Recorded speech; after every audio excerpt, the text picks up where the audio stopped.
Hi everybody, Dan Illman, Mike Beer. Nice card of racing at Laurel on Saturday with several stakes races, and you can bet them all with a DRF Bets account. Sign up at bets.drf.com, double your action. Bet 100, get 100 as a sign-up bonus. Let's meet the field for race number 5. This is the $100,000 Harrison E. Johnson Memorial Stakes. We're going the demanding 9-furlong distance, and Mike, let's talk about the horses coming out of the John B. Campbell, also at 9 furlongs.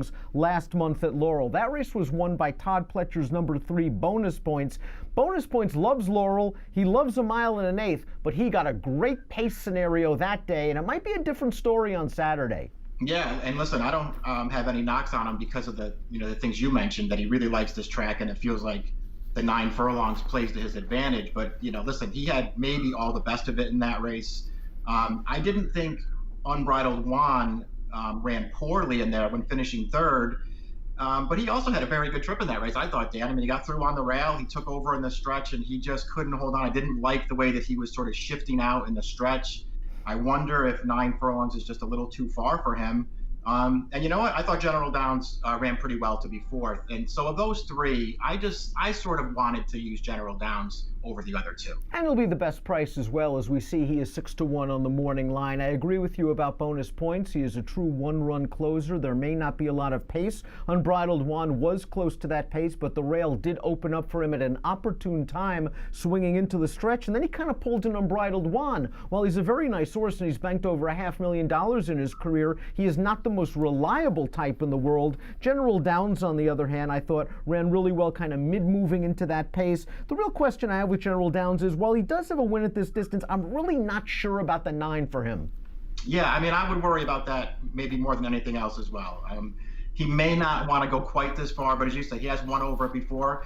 And again, I thought he ran a good race last time, so I don't really have any problem taking him in this spot. Now, the Campbell had a fast pace up front. Timeform US believes it will be the complete opposite in the Harrison E. Johnson. The pace projector has a blue bar, which indicates that Timeform US believes that this race will favor horses on or near the early lead, and speed is likely to be the game of the number 2, John Jones, a very likable 7-year-old who has won 10 of 33 and had a much-needed class drop last time out, in for the $50,000 optional tag to score at the 1-turn mile. If John Jones can remember what he used to be and come back to some of his old races, maybe he can wire this field. Yeah, that's the thing. I mean, you sort of have to hope that he has a little bit of a flashback, because he does have the back races to be tough in here, but he feels like he's not quite that horse anymore. And I respect that he won a race last time. It was nice to see him get back to the winner's circle, but it wasn't a particularly fast race, and he's just going to have to do better than that against this field. The number 5, 4, Warned might be up against it from the Timeform US pace scenario. He finished 4th last time out, going long in the Bernardini Stakes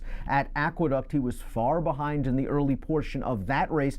Distance is really something I don't worry about with him, but you could argue he's not the best closer in the race, and he's going to be compromised by pace. Right, that really works against him. The pace scenario does, as does the fact that there's probably better closers. And he was running at the end last time, which is what he does, but that race went to a closer, so he actually had a pretty good setup there, and he just wasn't good enough. This is an interesting spot for the number 6, Cord Maker, who goes out for an underrated trainer in Rodney Jenkins.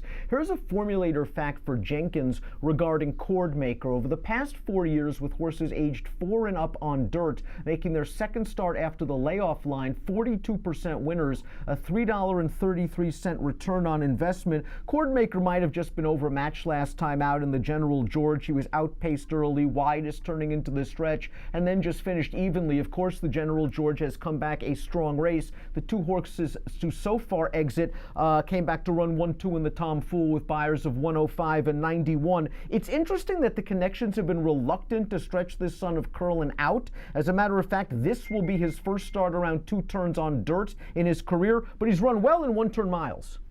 He has run well in 1-turn miles. I think maybe more than anybody else in the field, though, you'd worry about the 9 furlongs for him.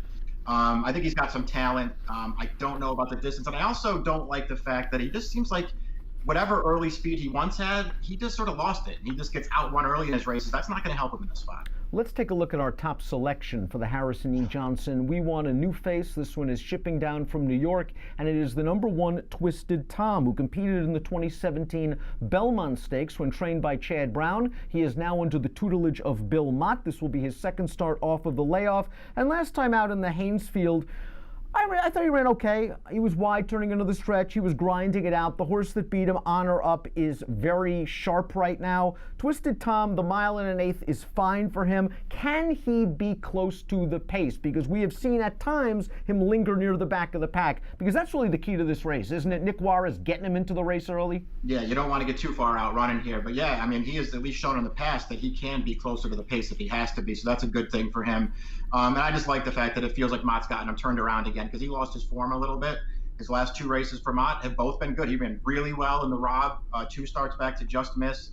I just sort of felt like last time in the Haynesfield, Dan, I don't know if you agree or not. I mean, that was just a little too short for him.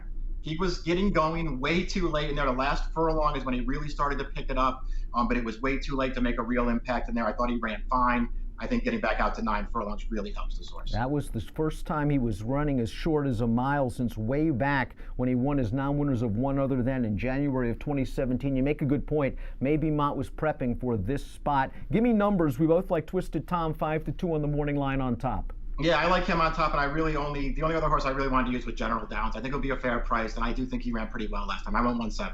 1-3-4-6 for me in the Harrison E. Johnson Stakes, race number 5 at Laurel on Saturday. Stakes laden card. Bet them all with a DRF Bets account. You get to double your action when you do so. DRF Bets, ready, set, bet. Approximate post time for the Harrison E. Johnson, 3:12 Eastern. Good luck.